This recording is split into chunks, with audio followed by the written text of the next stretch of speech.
સુરો બેલિયા ને છોડ ગરાયો माने क्यों ये माँ भाभी मने कड़वा बोल बोलिया और सासरा रो अतो पतो बता मारी परणी ने लाऊंला। माँ क्यों रे जुलूम वेगा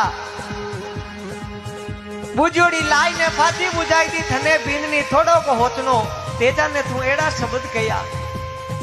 क्यों मारू गलती होगी देवर जी और मने माफ करो क्यों भाभी मुंडो शब्द निकलगा बेने पार करूला फाती सुरो पीठ नहीं फेरे। जोशी जी आया टीपणो पूछायो क्यों तेजाजी सासरे मथी जाओ मने मोर तो छोको कोनी लागे क्यों महाराज क्यों गेली बाता करो मने सासरे जानो लुगाई ने लाणी इवाते छोको मोर देख वीर करो क्यों तेजाजी मोर तो हकरो कोनी मने थारी मौत दिखे धोली देवली दिखे सुरा सासरे मथी जा क्यों पंडित जी अबार तो में हूँ सासरे जाऊं